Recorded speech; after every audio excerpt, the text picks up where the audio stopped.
So if you look here on the distributor, you can see that it reads tach and battery is this one here. So if you want to just crank the car without starting the vehicle, all you need to do is unplug this terminal, which you can see this one is broken. It's supposed to have a little locking tab like this one for the tach. This one does not, but once you remove that, you can just crank your vehicle to your heart's content, check oil pressure, and see how everything is operating without starting the car.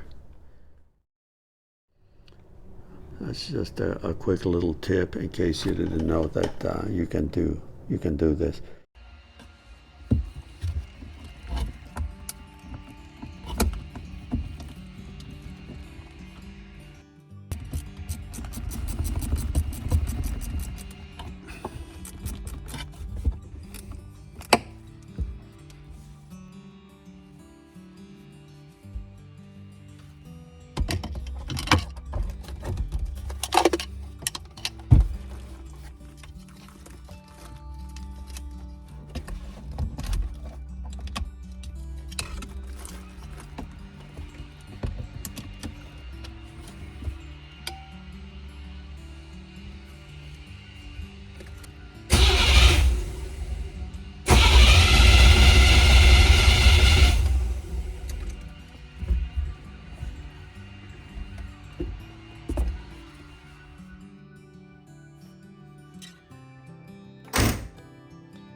So this overflow tank was really dirty, and it still is. I don't know how I'm going to remove all that rust from in there, but what I'm doing is I put some cleaner in here to get at least some of that gunk out, and I'm going to use the extractor here, the fluid extractor, to hopefully get most of that stuff out. So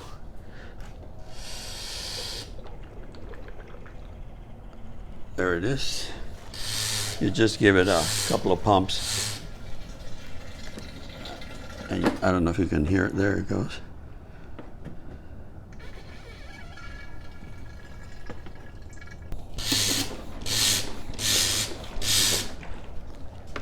All right, I think I got as much as I can out of there.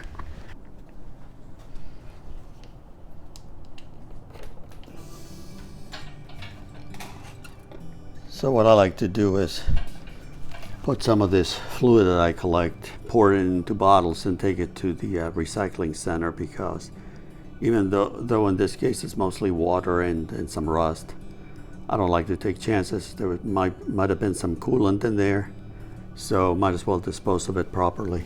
These actually are pretty good. You can get them either with a manual pump or you can hook up a compressor to them. I like the portability of the manual pump. It's like a bicycle pump back here, so that makes things a lot easier. These are available at Harbor Freight.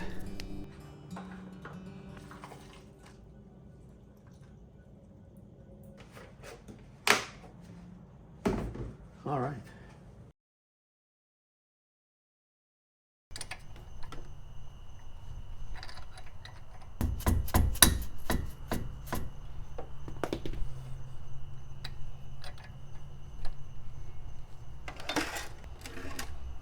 I'm gonna get the big pan for this area here.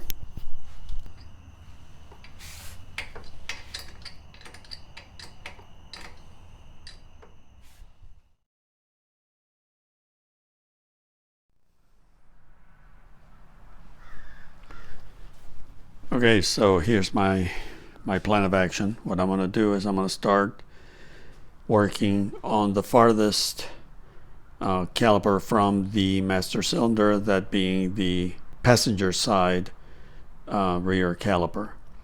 And the first thing I'm going to do is, since I removed the bleeder screws in order to clean them and also to allow this to drain as much as possible, I am going to reinstall them and just tighten them by hand. They don't have to be really super tight or anything. And I am going to make sure that those are good.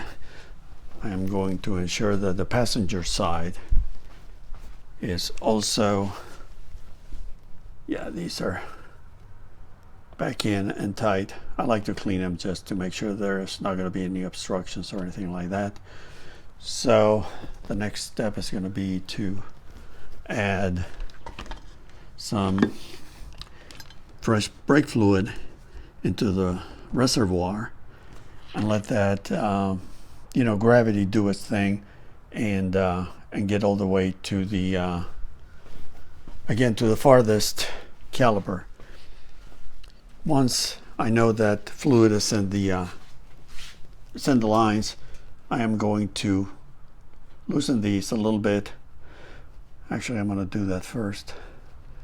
And I'm going to keep them a little loose here and let them start bleeding the brake fluid out of the caliper.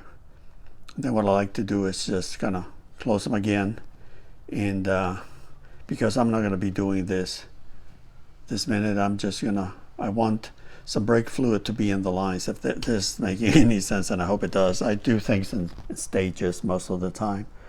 So that's what I'm going to do. Just make sure that the brake fluid is in the lines and reaching the caliper.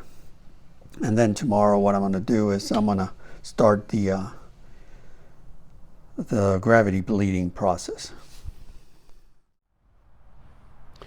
And always make sure that you're using the right product. In this case, these cars need DOT3.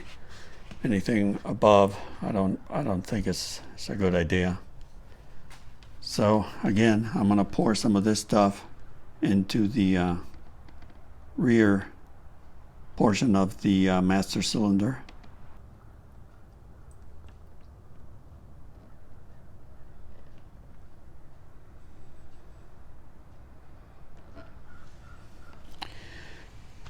And again, I am going to allow gravity to do its thing and get as much of this fluid into the brake lines going all the way back to the passenger side master caliper rather. And it'll take some time, but again, I'm in no rush.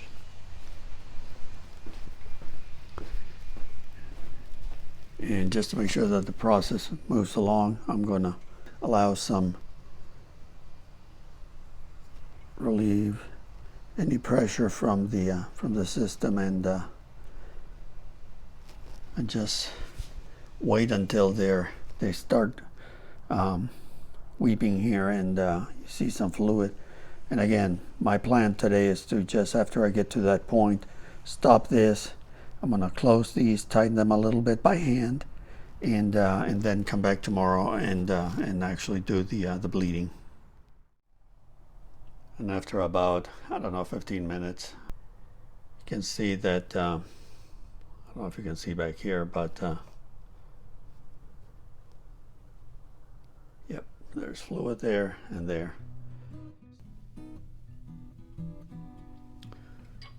Okay, so we're good here.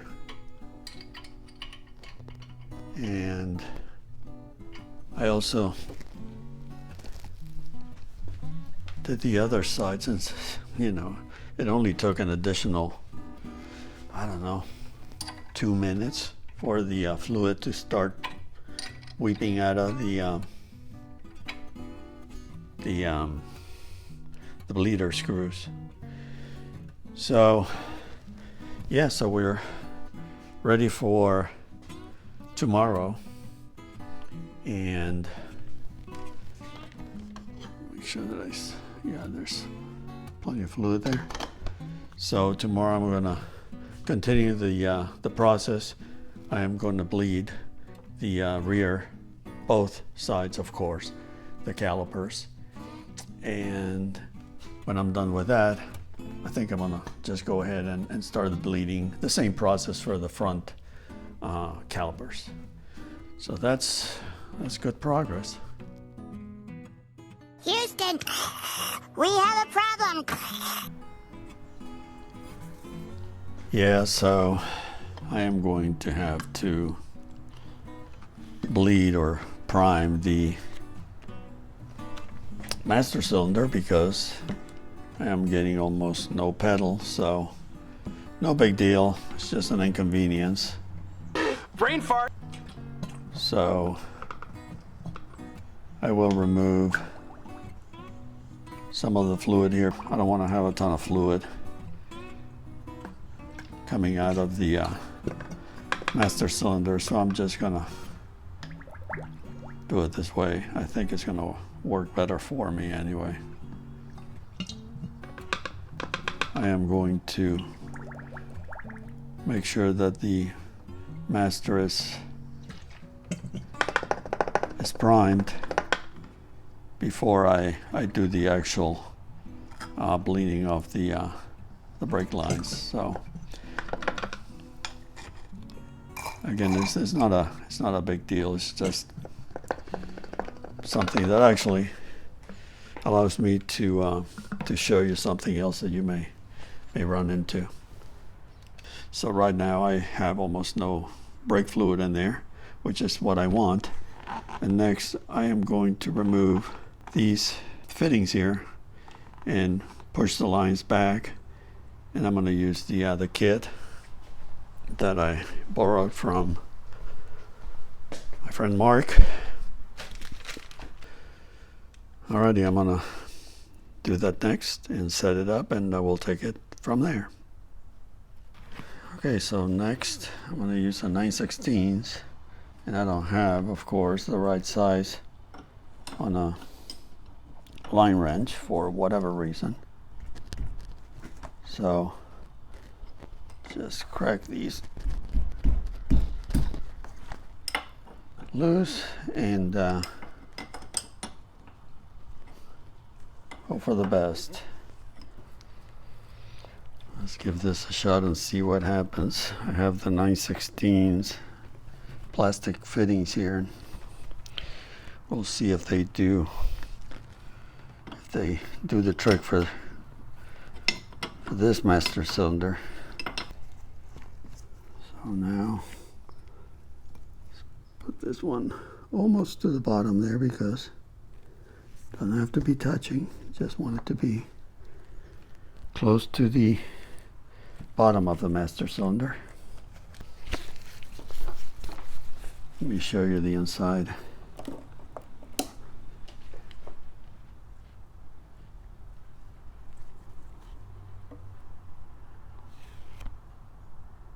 So this is basically what you want.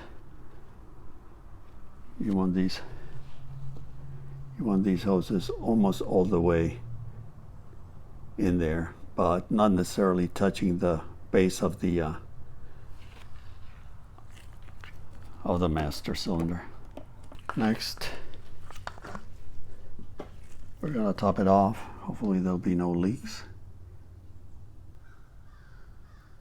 Enough brake fluid in there.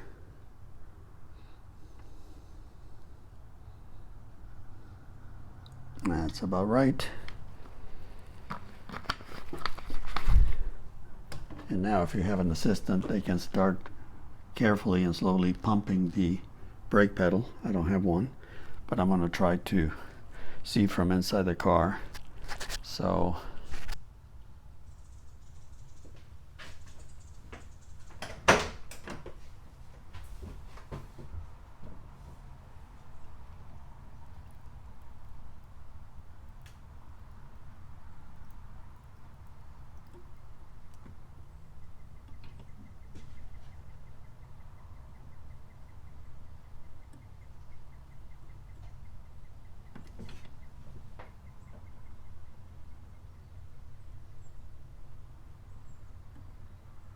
and from the inside of the vehicle, all I'm doing is,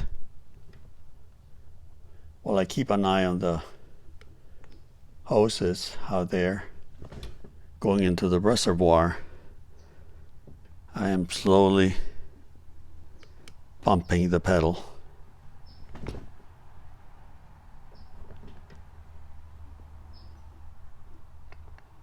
And this can take some time.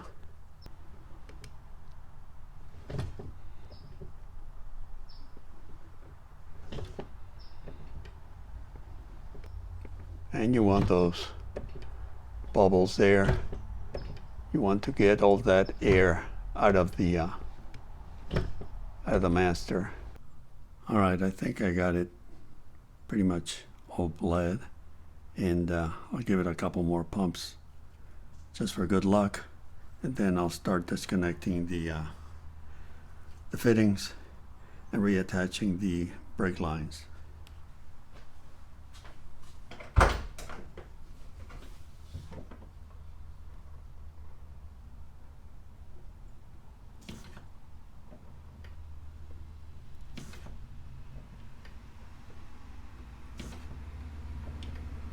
Okay, so I didn't see any more bubbles in the lines. Everything is looking pretty good.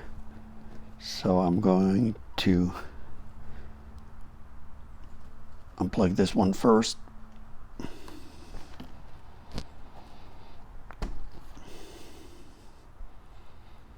And get it out of here.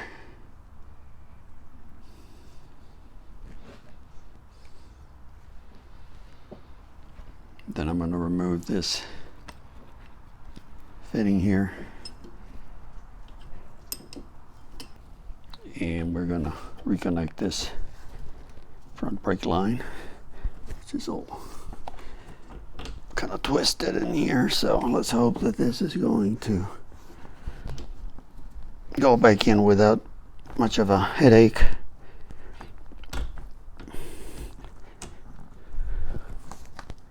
Or not. You can get the thread started. That would be a big help. Nope. Gotta get a couple of those threads going, and so far no such luck.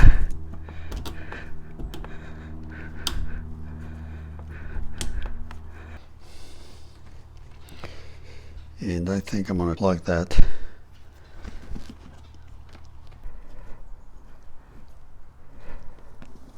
I think I got it.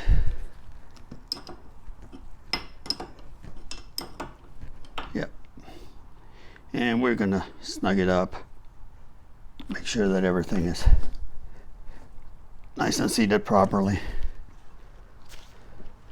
Then I'm going to have to clean up some of that brake fluid under there. But next we're going to do this one here. This one is bigger, so I'm going to have to use the adjustable for that.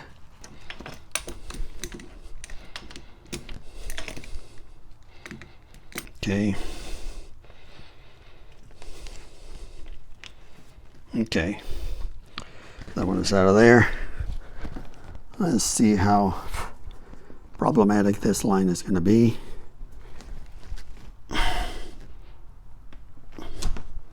Everything seems to be so crooked here. Wow. Why do they do this? Alrighty, let's see if we can get lucky here and get this started. It's not looking very promising, guys.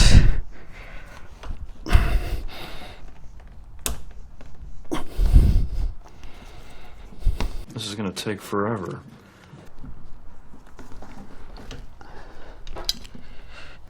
This is just totally wrong here. Something is so out of whack. I don't even know how they got it installed. They probably did it before jamming that master in place. Come on, baby. Yeah, that's looking better there. See? Nope. Nope. So this is what happens when too many hands are working on things. I'm gonna have to get another wrench here, and I'm gonna loosen that servo. See if that helps any. He's frustrated, angry. Thank God, I thought I had malaria. Is it 5/8? No, but close enough.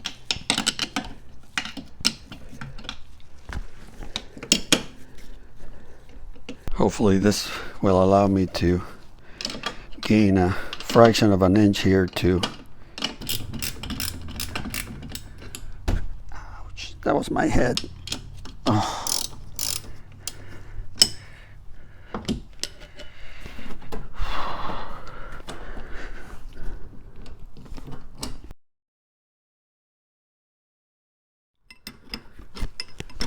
Holy sh**. I should say holy smokes for the young audience.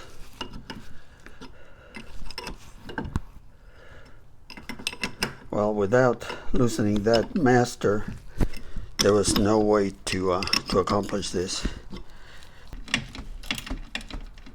It's been about a half an hour of my life that I'm not getting back. All right. So what I'm going to do next is top this off, make sure that these are really snug. I'm going to clean everything with brake clean and put the cap on and see if I can do the bleeding this time properly. This bottle is almost empty.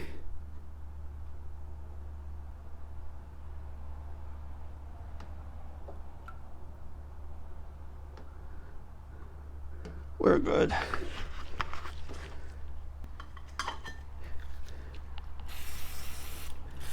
And I want to clean this, of course, just make sure that there are no leaks.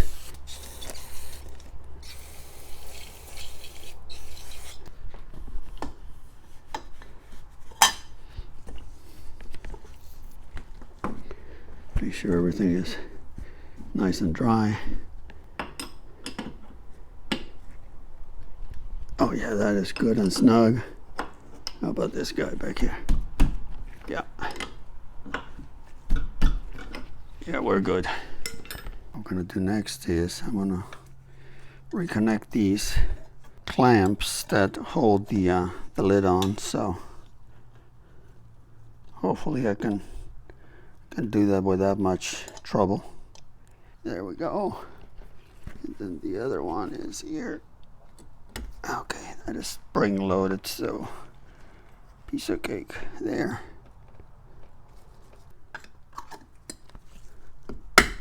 There and there.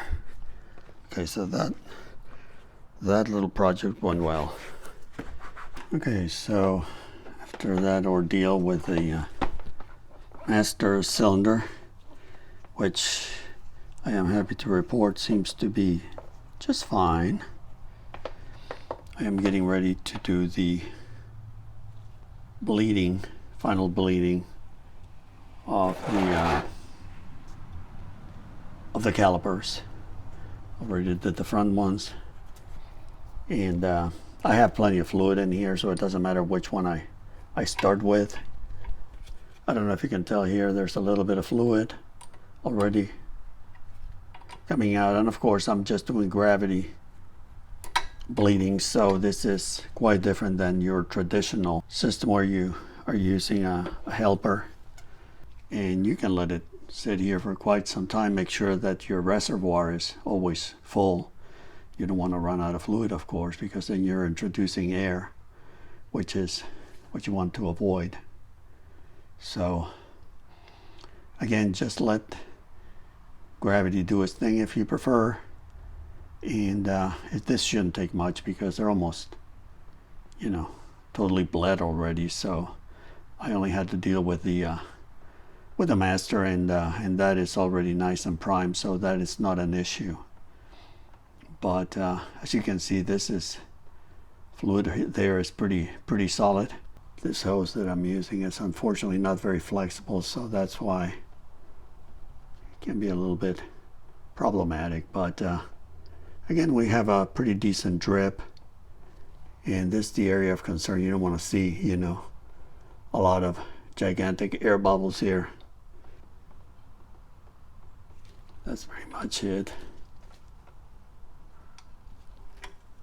And I'm gonna tighten this bleeder screw here while I'm holding the hose so it doesn't jump all over the place. And that is pretty snug. So then you can disconnect it, and that job is done. There are a ton of videos on how to do this with very clear detail, so I'm not gonna go into that right now. There's no need for it. I think I've covered pretty much everything that needs to be covered when it comes to that, and so that's it. Okay, so quick update. Brakes are done. I don't see any leaks. Disregard that. What else? I bled the brakes, and everything is in really good shape. Now I have a nice pedal, so that is excellent. I filmed some of it, and I'm sure this is after the fact, so in case some of you were wondering, I did both of the bleeder screws. This one is also bled and done, as is the front one. So everything is looking pretty good so far. I'm getting ready to reinstall the wheels and lower the car because it's still on the quick jack, so I want to do that. And next I am going to do the actual coolant flush. So for that I need the car running, and I'm gonna put it out there on in the driveway. And let's see real quick here. Of course I have the cap on the master, so that is not an issue. And now I have a very nice firm pedal, so that is good. That's what you want. And still have to do a few little details inside, you know, but the main project, the main next project is going to be to do the coolant flush.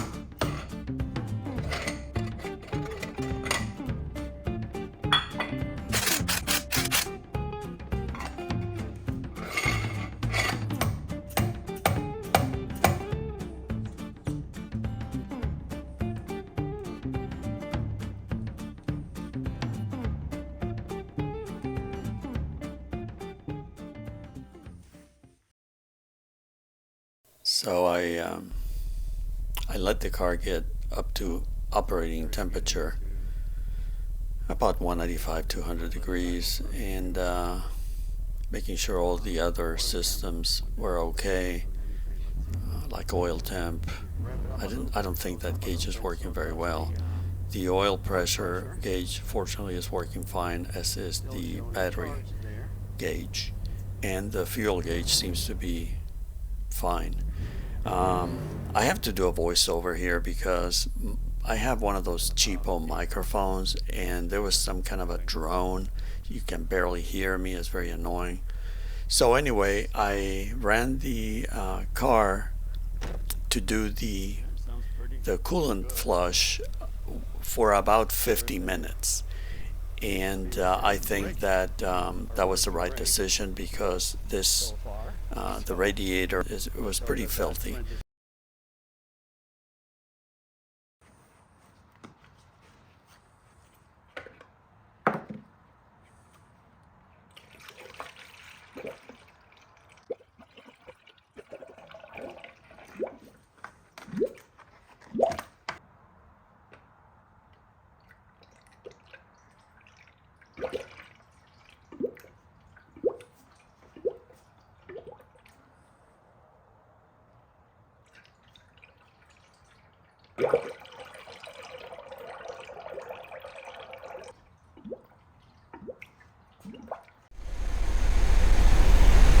I don't know if you can hear me, but it's doing good. It's running okay, and we are reaching operating temperature. I have the heater on, and the hoses are hot. Still burping a little bit. I have the new sending unit in place, and so far the check engine light is not on, which is a good thing. Not that it really matters really, but I'd rather not have that warning there.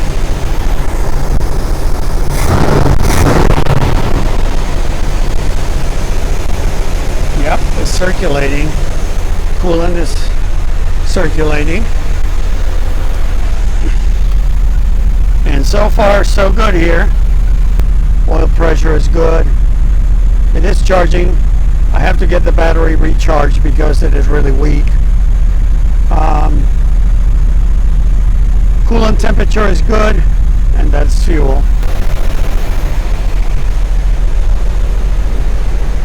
And from under here, everything is nice and dry. So all is good. And I'll keep an eye on this for a little while, but I think we're doing pretty well.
Okay, so this project is done.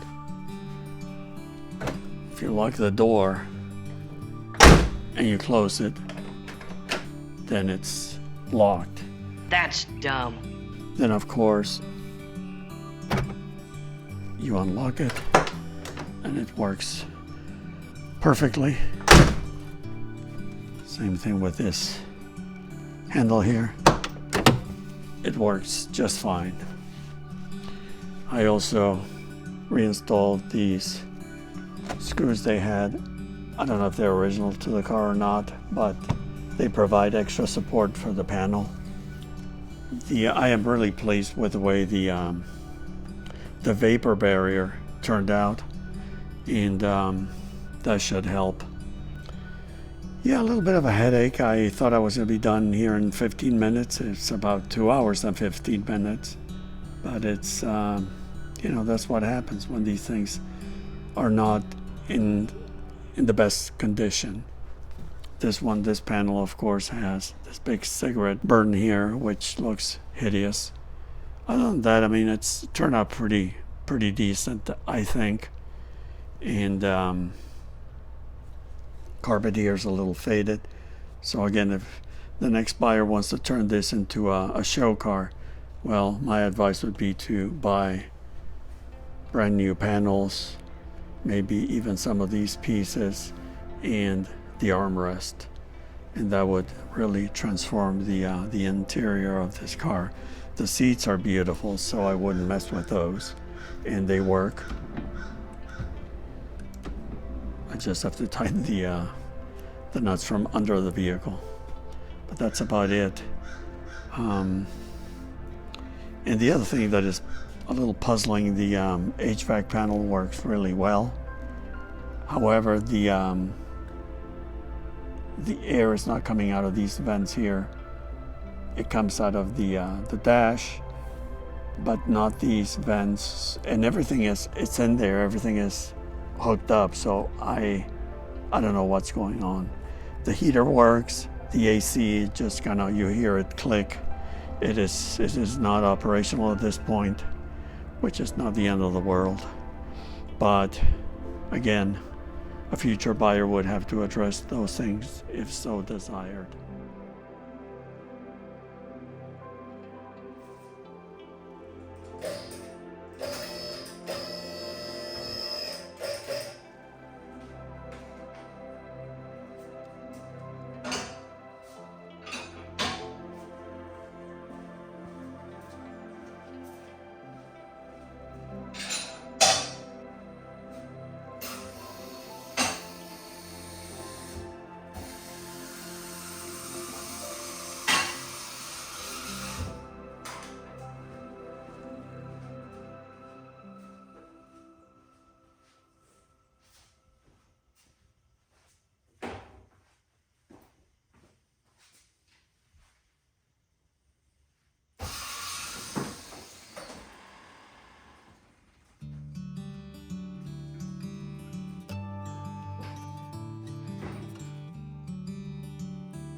So I added the 81 vet to my insurance policy and drove up to the DMV office to get a new license plate and registration for the car. I ended up getting the antique, as they call it, plate, which is a little cheaper, and eventually I can use that one also for the 76 if I go that route. And I think it looks pretty cool. I'm not very fond of the light blue, but it looks okay. So I think that's it, right? It doesn't need anything else, does it? A license plate frame. It is hard to believe that it's been about 7 months since I got the car. I've spent really, honestly, I don't know how many hours doing things and fixing a million little things, of course, but I think the car looks fantastic. The wheels turned out beautiful. The paint, I still have to deal with that, you know, polishing and waxing and all of that. The interior looks great.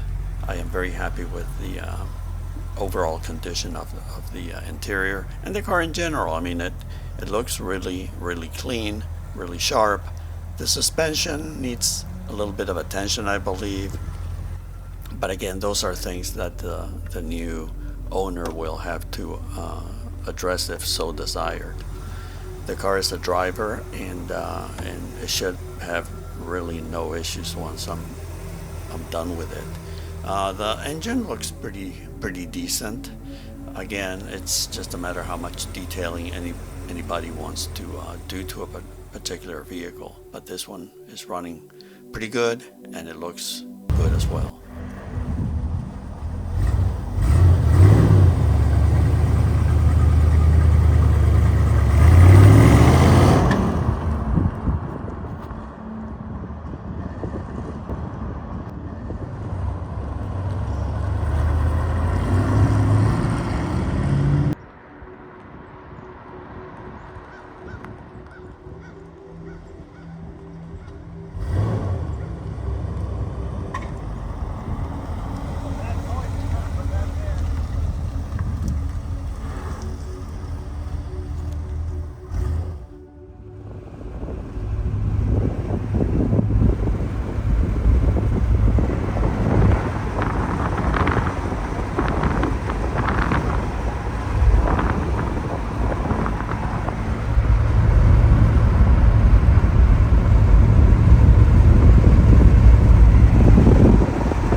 So that's it.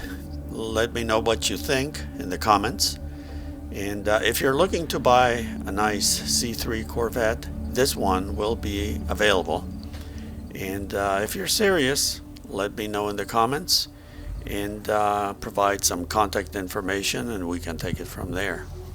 So in the meantime, as always, I really appreciate your subscription, likes, and of course comments. And I thank you so much for watching, and I will see you next time. Take care. Bye.